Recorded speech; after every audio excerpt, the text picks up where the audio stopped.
Okay, Assalamualaikum and good day students.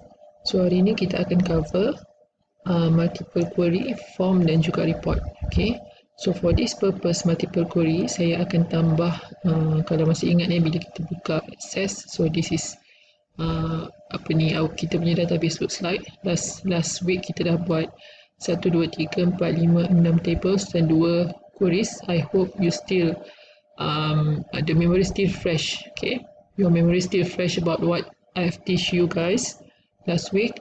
So this week kita akan cover multiple query. As I said, multiple query is actually involve multiple tables atau beberapa tables lah.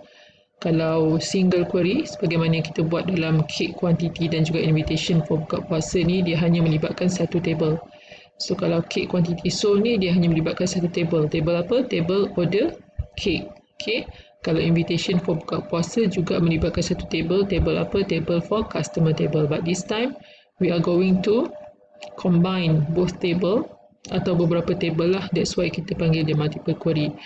Okay, so for this purpose, kita akan tambah beberapa data dalam kita punya customer table untuk membuatkan query ni lagi senang nak faham lah. Okay, so sekarang saya akan tambah beberapa data dalam customer table.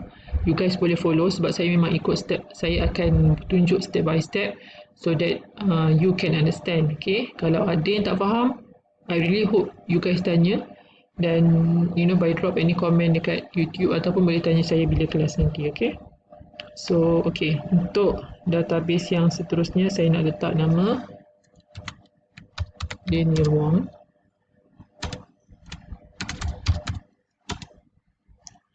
Okay, alamat dia 45 Jalan Muda,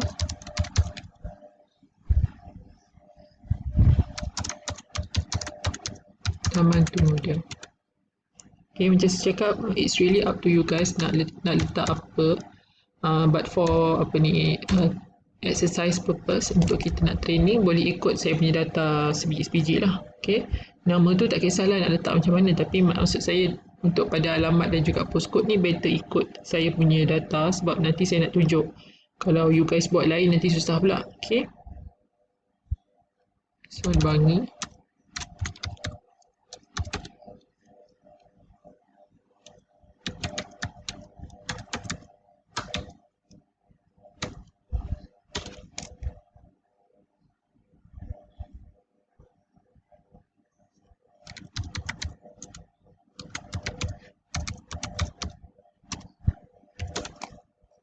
So, I hope you still remember macam mana kita boleh dapat macam ni, data macam ni. Okay, macam mana kita yang ni jadi bertukar jadi biru. Okay, macam mana this one fits to only 5 characters, 5 figures. So all that information, all that benda yang saya dah ajar last week, saya harap student masih ingat lah. Okay, so this one kita boleh besarkan table dia. Right, then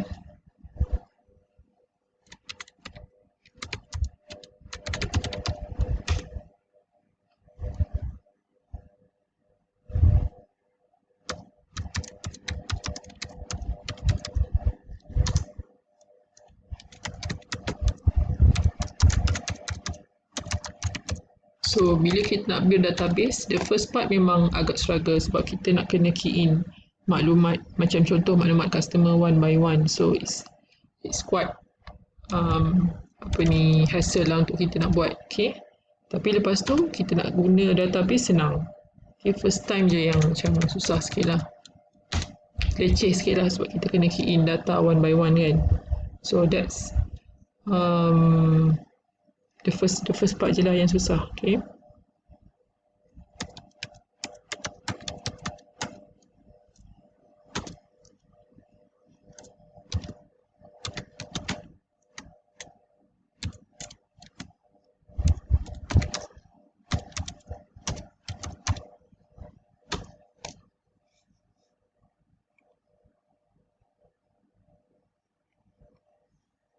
so that's it. So every time bila kita dah siap letak data baru, okay, kita edit ke apa, kita kena tekan save kat sini, jangan lupa tekan save. Okay, so this time kita ada 7 customer semuanya. Okay, saya harap sudah masih ingat kenapa saya start saya punya database bermula daripada 3. There is a reason. Okay, and then sampai nombor 9 ni bermaksud 3, 4, 5, 6, 7, 8, 9. Kita ada 7 customer semuanya. So saya assume, okay, dalam database saya ni, 2 customer yang baru ni, Daniel Wong dan juga Natasha Hamdan ni, tidak buat sebarang pembelian. Maksudnya, nama mereka tidak ada dalam order cake dan juga ataupun order others ni. Okay. Sebab dalam order cake dan order others ni, saya letak last week semua customer ada order. Okay, start dari 3, 4, 5, 6, 7 semua ada order. Begitu juga dengan dekat bahagian others, semuanya ada 3, 4, 5, 6, 7. So, mereka semua order. Tapi this time customer table ada 2 customer yang ada dalam customer table. Data customer yang ada dalam customer table tapi mereka tidak buat sebarang pembelian. Okay. So, this is next. Kita nak letak kenapa saya letak 2 customer tu tak buat sebarang pembelian. Sebenarnya saya nak letak dalam query saya ni. Okay. So dalam query saya ni, okay, kalau masih ingat kita ada buat invitation buka puasa last time. So invitation for buka puasa, this is data yang bila kita run. Okay. Bila kita design dulu, ialah kita melibatkan hanya satu table which is customer table dan kita dah letak beberapa kriteria. Okay. This is the first one. Kenapa kita letak kriteria 4-3? Ni saya menggunakan sinteks untuk kelas hari ni saya memang cover beberapa jenis sinteks. Okay, yang student akan faham apa itu sinteks dan sebagainya yang boleh guna untuk buat query. So, dekat customer table ni, okay, dekat query untuk invitation for buka puasa ni, saya ada letak beberapa kriteria yang saya kata hanya customer yang kawasan rumah dia terletak di kawasan postcode 43 ataupun kalau bukan 43 terletak di Kajang, saya nak dia appear dalam data saya. So bila kita run, dia akan appear. Semua yang data yang kita dah letak dah 43 dan juga Kajang. Okay. So kenapa Bangi juga appear walaupun saya letak Kajang? Sebab dia postcode dia 43. So bila kita letak kita punya query begini, dia akan pilih sama ada kriteria yang ini dan juga kriteria yang ini. Kalau kita nak dua ni maksudnya memenuhi 2 kriteria yang sama, like dan juga Kajang, kita nak dia berpostcode bermula dengan 43, dalam masa yang sama dia juga terletak di Kajang, kita kena letak atas ni instead of bawah ni. Bila kita letak atas ni maksudnya dia AND. So kita dah belajar bila kelas Microsoft Excel yang lalu, yang lepas. Okay, bila kita belajar AND tu maksudnya N kriteria bermaksud 2 kriteria kena penuhi barulah data tu akan keluar. Tapi kalau OR, okay, dia either this one or this one dia akan keluar. Okay, so saya harap at this point student akan faham lah. Okay, so now next. Saya akan buat query yang baru. Okay, query yang baru. This time saya nak buat this time saya nak buat invitation untuk bukan buka puasa, invitation untuk hari raya. Kita raya dah dekat kan, lagi 2 hari.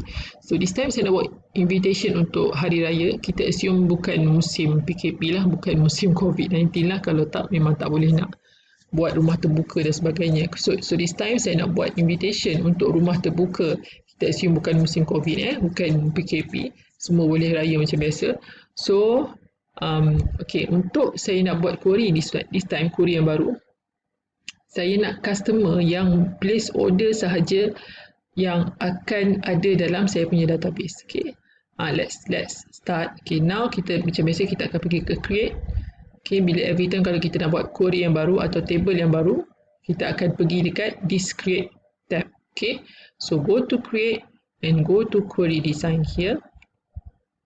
Alright, and now macam saya cakap tadi, this time saya nak buat multiple query. Multiple query melibatkan 2 atau lebih tables. Okay. So saya akan pilih customer, tables dan juga another one is order cake table. Okay. Right. So this one boleh. Okay.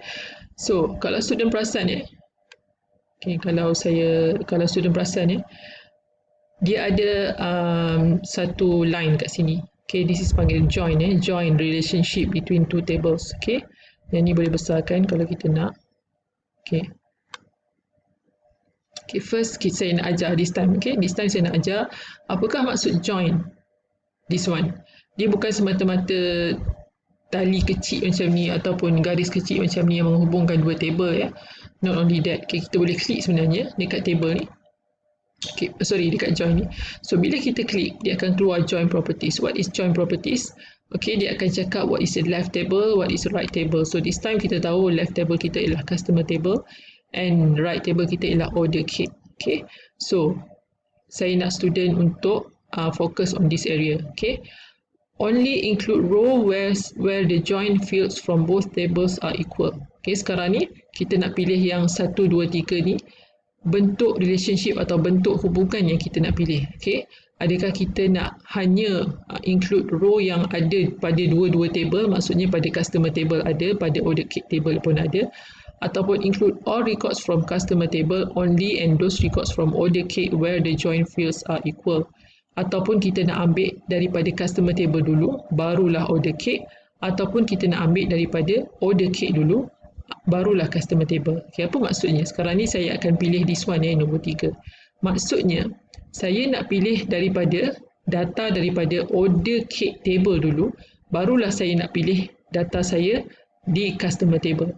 Maksudnya saya nak pastikan, okay, saya jemput hanya customer yang buat belian pada tarikh-tarikh sekian-sekian. Okay, so saya nak jemput customer ni, customer yang bagi keuntungan lah kepada brand saya kan. Kenapa saya nak jemput customer yang yang tak buat apa-apa order, yang tak place apa-apa order. So sekarang ni saya nak bagi privilege pada mereka yang order, okay, order kit, barulah saya akan panggil mereka untuk invitation rumah tangga. Kalau tak, saya tak akan panggil mereka. Okay, kita assume that's business punya prinsip lah kan.